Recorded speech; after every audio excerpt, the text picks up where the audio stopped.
I have a self-centered friend. We've been friends for so long, I'm talking decades. But she's always taking advantage of me, and my father's trying to tell me she's no good, she's entitled, and she's using me. But when she asks for this request, I have to put my foot down because it's absolutely ridiculous. You might call me lucky. You might say that I, female 28, have had everything handed to me all my life. But you don't know the full story, so I'll give you a glimpse into my life. I'm a 28-year-old female, and I'm the last child of my parents. I have two older brothers who spoil me crazy and are overprotective. And that's totally understandable because I've heard that I'm a pushover. So they always try to protect me all the time. And I'm forever grateful for them. The same goes for my parents. I'm their last child, so I'm still the baby of the house, so yes, I get all the good things because I'm everybody's baby. And my family has the means to spoil me however they want. So this is mostly what my story may revolve around. The means, my upbringing, call it whatever you know, but most times I believe that's why the people around me are around me. I don't know if you relate to this, but it's usually like this for the rich folk out here. You really don't know if the people you love truly love you, or if they just want you for your money and all that you can offer them. It's mostly about you giving and giving without receiving because they automatically believe that you have all that they can ever think of offering. It's a complicated feeling, in fact. Well, I've used to have a best friend. Her name's Jenny. She's petite, has nice features, etc. Other than my brothers, she's the only person who has known me for so long. She's been with me for most of my life, so we share a lot of secrets, and do pretty much everything together. But here's the thing. Jenny's parents aren't well off as mine, but they're good people. Even while we were in high school, they've always been nice to me, even with the difference in social status, and they treat me like they treat their daughter. It was because of my friendship with Jenny that my parents also came to know her parents. However, they don't have a close relationship with them like I and Jenny do. There's so many things to love about Jenny, but sometimes she's someone else. She expects me to give her what I have most of the time. If you don't get what I mean, I'll break it down for you guys. There was this time when we were still little. My dad had just got me my first bicycle and I had to share it with Jenny, who was my only friend then. I decided to share the days that I and Jenny had to spend riding my new bicycle. Actually, my mom had shared the days for me. Since, I had school to focus on and whatnot, she allowed me to ride it 4 days in a week, 3 times during the week and once in the weekend since Jenny loved riding my bicycle. I asked her to ride the bicycle just 2 times in a week, and I ride it once in a week and once on the weekend. But Jenny wasn't satisfied with the way I had shared all the days that she got to enjoy the bicycle. She wanted the 3 days in the week to herself and my bicycle. Well, I didn't obviously agree to that, so she did not talk to me for a few days. To settle it amicably, I let her ride it for 3 days straight in a week, and I only got to ride my bicycle once in the weekend. It seemed like my mom had noticed what was going on, so she bought me another bike. So I let Jenny have my old one. Some days later, she wanted my new one. She wanted us to exchange because she said she just noticed that she didn't like the color of the old one. I'm not picky, so I took the old one back and gave her the new one. My mom offered to buy me another one exactly like the new one that she'd recently bought, but I was over it. I refused. Anyways, what I'm trying to say is that Jenny can be so entitled sometimes, if not most of the time. I can't tell if she feels entitled with me only or everybody, but I think it's the former because I've never seen her that way with any other person. We're in our late 20s, but she still hasn't let go of her bad habits. And the kind of person that I am, we might remain this way for the rest of our lives. Sometimes it's not even much of a problem for me, especially when I know I could easily replace such. But some other times, I want some things only to myself, especially a boyfriend. I'm sure you can understand that feeling. Other than the fact that my family is rich, I work as well. My parents, especially my dad, try to convince me to stay jobless. Sounds weird, right? Imagine a 28-year-old waiting on her daddy before she can get herself something nice. Although, my dad still sends me money for upkeep every month, I tell him every time not to worry about it. But of course, he never listens. He just loves me too much. I'm a receptionist at a famous hotel. My dad's connections got me there, and as much as I try to deny it, although it doesn't change the fact that I work hard for what I want. My dad might try to push a few buttons here and there, but most times it's all thanks to my hard work. Now you see a young woman with a rich background working like she should, but guess what? Guess who doesn't think she should work because her best friend's rich? Jenny, of course. I can never understand the mentality because I just couldn't. Jenny doesn't have a job because I literally fund her lifestyle. She did have some time ago, but she resigned from it and claimed that it was, quote, too stressful for her to handle. She's beginning to act like the rich one, right? What do I do, guys? I can't just tell her off. I'm not that heartless. If I were to take everything I own from her today, she would literally be homeless with nothing to her name. What's up, guys? Mr. Reddito here. So you're not going to believe what's about to happen. By the way, there's 3 updates for this story, and things with Jenny are about to get pretty wild. Update number 1 titled, The Good News. So, there's good news. Jenny's getting married. Yeah. Her boyfriend of 6 months just proposed to her. I know they've been dating for a short while, but they are in love with each other, I can tell. They seem so in love. Rather, but here's the problem. He doesn't have a job either, just like Jenny. They've been living off of me. He hasn't been doing it directly, but the things Jenny gets from me, she shares with him. Just like Jenny too, he isn't making any plans to look for a job and take care of the both of them. And now that he proposed, what is the next plan? Will they live off the money through Jenny? I don't know, but someone has to do something. Any of them. The thing with him is that he's unable to work in teams, and honestly, most jobs just need that these days. So each time he gets a job, his coworkers end up not being able to stand him.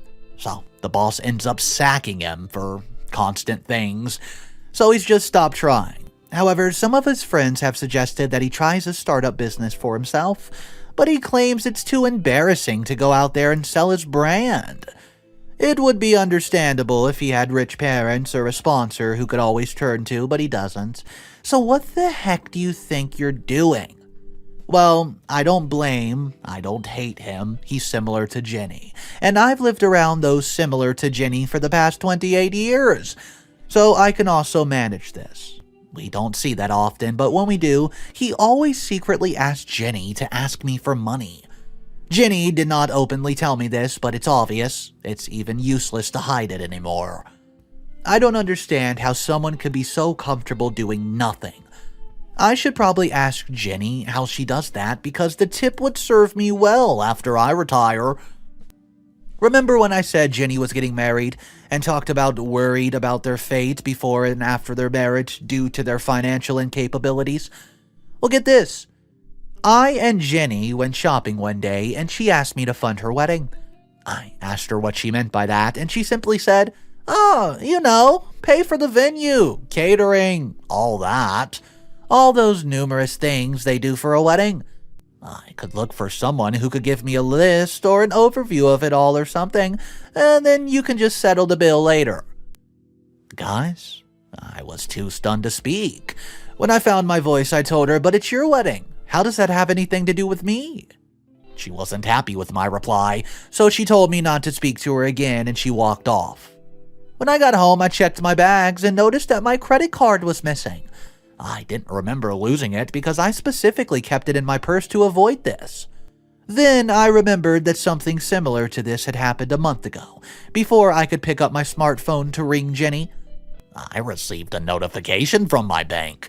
Someone just ordered products worth $1,000 from Shein using my credit card. It was obviously not me, but I think I knew exactly who it was. I called her the first time and she did not pick up the phone, so I kept on ringing her till she did. She said she was sleeping and I was disturbing her beauty sleep, after she told me not to speak to her again. Excuse me, you have my card, don't you? I told her that's the only reason I was ever going to call her, was to take back my card. She said she was offended by it, and asked how I knew she was the one who took it.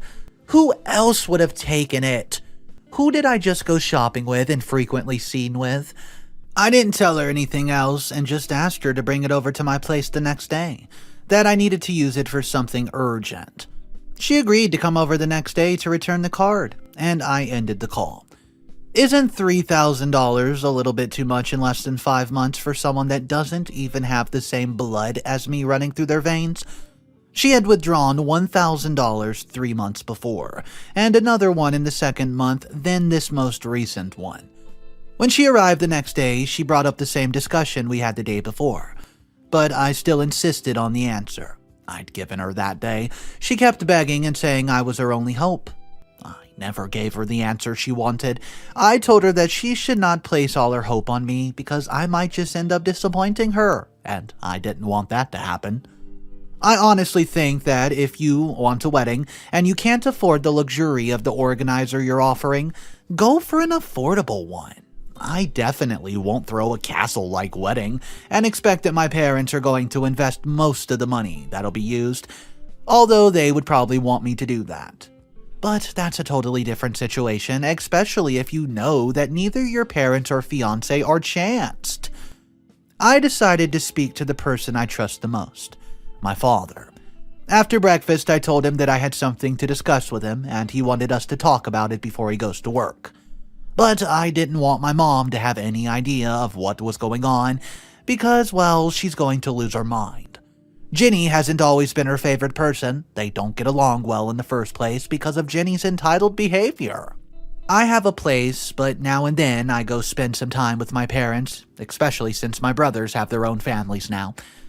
When I got to his workplace, he immediately noticed that whatever had bothered me was really stressing me out, and he asked that I spilled the beans quickly. I told him about the whole thing with Jenny and asked that I shared her contact to him, but I wasn't going to try that dangerous move because I knew just what he might say to her. I didn't want to hurt Jenny in all this. Then he told me, hey, you need to cut her off, and that she was wanting my money only, and that I should not find it so surprising that she's been with me all these years just for my money. Well, that statement was a bit painful for me because I and Jenny have literally been together for almost 3 decades. She's all I've known for a very long time. It was like telling me that my life was a lie. My dad convinced me that if she did love me and wanted us to remain in an unbreakable friendship, she would not do a lot of the things that she's done to me. Well, that actually made a lot of sense. I told him I would think about it, and I did. Update number 2.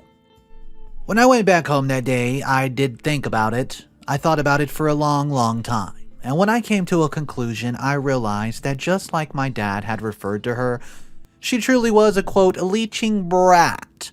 But it wasn't easy breaking off a 28-year-old friendship. I wanted to try other alternatives to get her to stop acting the way she does. So I called her over to my place on a Sunday afternoon. She was apologetic and apologized for her behavior, stealing my card, and asked for my forgiveness. I forgave her easily, and hope began to brew immediately after this, because I thought she could actually change. I told her about how she made me uncomfortable with her entitlement and spending habits. It made me feel like a fool, and I poured out all my feelings to her. Honestly, I was tired of all this, and it needed to stop. And that could only happen when I involved the person in question. Jenny looked sorry and asked for my forgiveness once again. She explained that she didn't even know what she had been doing all this while, and that she felt very embarrassed with her own self, and told me to always tell her when she tried to do something like that again. Well, me and Jenny quickly reconciled, and we spent the day watching a movie and doing karaoke at my place. Yeah, I kinda got that on a rare spending spree of mine last year. After all that fun, I slept off almost immediately, leaving Jenny still singing and dancing about. She looked happy. I was happy too. We finally reconciled, and I have no indifference between us. I couldn't wait to tell my dad, "I told you so," right to his face. When I woke up, I got the biggest shock of my life. Jenny was gone, and so was my precious jewels, gifted to me by my Nuna. I also got some bank notifications on my phone. Jenny had used my card for the 4th time this year to shop. I couldn't believe my eyes. First of all, I contacted my bank and asked them for an upgrade in my security. I had to go to the bank the day and do all the necessary things. When I came back, I noticed that she'd also tried to withdraw some funds from the card, but they had locked her out. Okay, that was done with. The next thing was to go to my jewel from her. I still couldn't believe what was happening to me. Who is Jenny? Do I even know this person anymore? This was the same person that apologized to me on 2 different occasions yesterday and pleaded that I forgave her. No, it can't be the same person. I just felt betrayed, and I wasn't going to hide it any longer. Honestly, I was fed up with the nonsense, and I was ready to tell her to her face. So I drove to her place, and her fiancé was there with her at the time. When she saw that it was me, her mood completely changed, and she was asking what I was doing at her place and why I did not call before coming over. Bro, you have something of mine. Why do I need to call to come get my stuff? She later let me in, and after so much thinking of hers, I decided to wait a bit till her fiancé had left, since I wasn't ready to embarrass her in front of him. I was so angry, but that wasn't something that I could bring myself to do. She kept insisting that I talk to her about what I came for, not minding her fiancé. I knew exactly what she had in mind.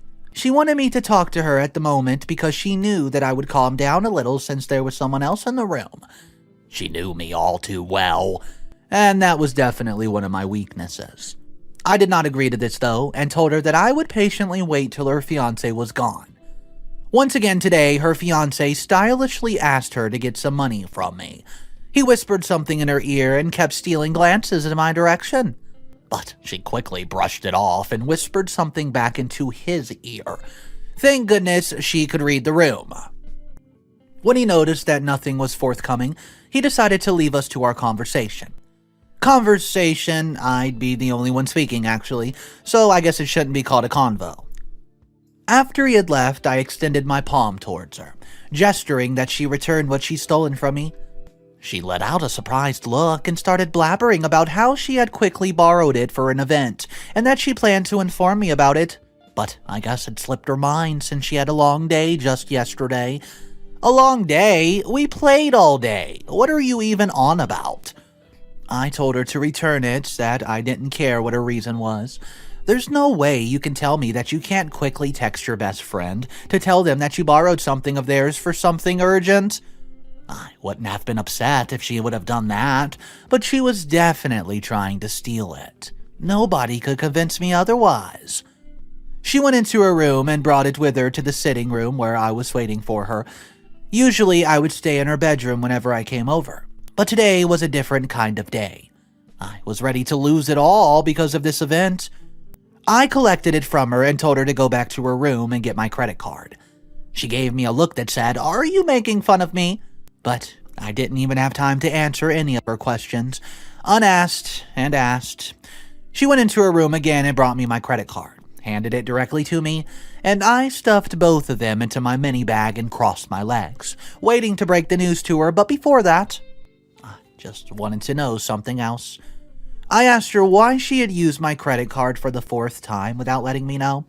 She claimed that she didn't know that it was my card. She thought it was her card that she had been using all along. What? That's just not even believable. She doesn't even have up to $1,000 in her bank account. How could you have thought that? Anyways, I didn't believe anything she was saying, and I told her straight up what I came there for. I told her that I would not financially or emotionally support the wedding, and that I would never even support anything she does anymore. It was like I was ending a parasitic relationship, because she had the most to lose and I had a whole lot more to gain. She did not believe that I would do exactly as I had said, so she laughed it off at first. Well, I laughed too. I stood up and left. It was at that moment she realized that I was dead serious. She grabbed my arm and asked what I meant by that, and she proceeded to try to manipulate me by saying that I promised to help her. I corrected her by saying that I had not exactly promised to help. I reminded her that I said that I would do what I could, and she went mad. She started shouting at me, asking what I wanted her to do since her wedding was already in a month. I told her it wasn't in my place to figure that out for her, and I released my hand from her tight grip, and I walked away. Mr. Reddito here, so it seems like this friendship's done for. There was one final post uploaded by OP. Only title is Update 3. Jenny called me the next day and threw a pity party, telling me about how far back we've known each other and asked for forgiveness again. It was tempting, but it was all behind me to forgive her. But I knew I couldn't because in the end I would be shooting myself in the foot. I told her that I did not want to speak to her for a while, and that she should not ring my phone during this period. I had to end up blocking her number and her social media handles. I just wanted some peace and quiet to myself. I just really needed that at the time. What I heard the next week was not so surprising since it was all Jenny's doing. She'd gone behind my back to tell some of our friends about some of my secrets. Since Jenny and I have been together for more than 2 decades, we mostly share the same friends. Since I'm closer to Jenny, I tell her most of my business, leaving out my other friends. So, she decided to spill all my secrets to them. They weren't so happy with what she had done, so they called me and told me what exactly they were told, asking if we'd fought recently. They were always the ones to settle any fight that me and Jenny had.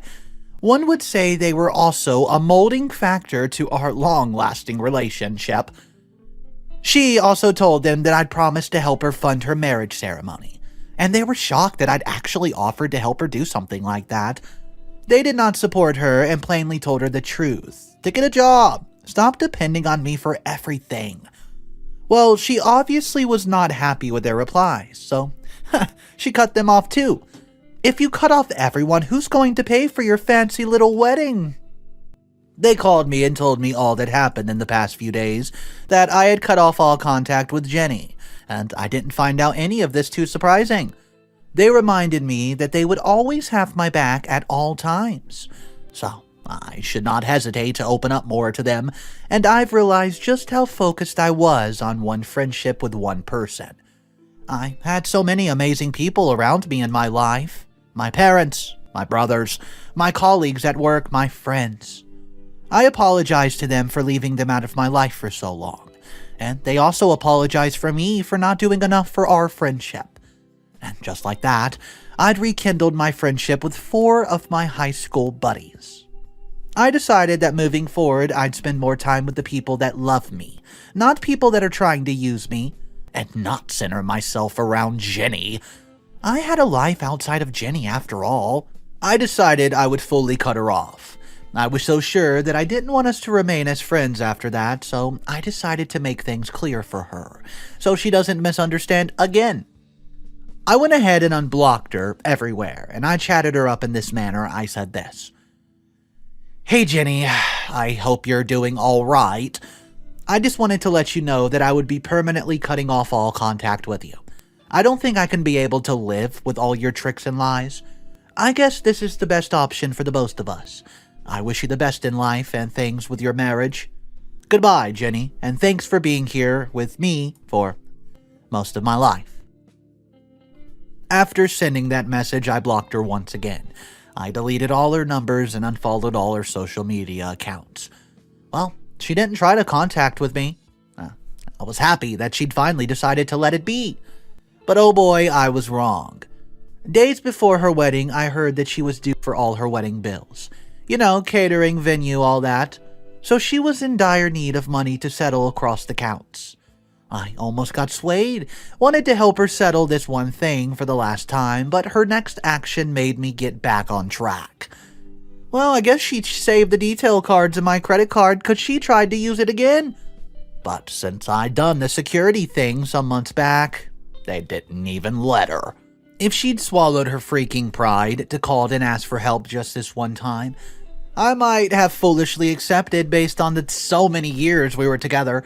But she decided to cheat me again of my hard-earned money, and I was mad. Mad at myself for remaining this foolish after even all she's done to me, and mad at her for wanting to willingly throw away a 28-year friendship just for money. Then I remembered what my dad had once told me about the possibility of Jenny loving me for what I could offer her. I'd always thought about that too and deep down, but I guess he made it clear to me. I was definitely going to take drastic actions. If she could feel a little bit of the pain I felt this past week, I'd be happy, and then call it quits. So, I called the cops on her and I reported attempted theft because that was it. That's what it was. This was the 5th attempt. If it wasn't theft, I don't know what you would call it. They thought I was a culprit and had something to do with it because they could not believe that I've let it happen 4 times without doing anything. I had to explain to them she was like my family, so I could not bring myself to hand her over to the cops. Thankfully, they could understand that much. On her wedding day, they arrested her. Trust me, I had nothing to do with the timing. It was all their doing. I guess they felt my pain, LOL. Since the wedding was unable to hold due to their commotion and the fact that, well, she still owed the venue and catering for their service, she was arrested for 2 offenses. And to top it off, her fiancé ghosted her after he got embarrassed in front of his friends and family on that day. Truly, it was an embarrassing moment, but I think he's at fault too. Since he did literally nothing to help with the wedding, did he even truly love her? Anyways, Jenny's business is no longer mine. I'm not gonna lie, Jenny was absolutely a nightmare. There was so many red flags for OP to spot this entire time. I understand if you're friends with someone for 28 years, it can be kind of hard to separate yourself or go no contact, but oh my gosh, how much clearer did she need to know? We're talking 5 charges on your credit card, over $1,000 each, stealing from you over the years, your parents telling you, your friends telling you. It was just so much to take in.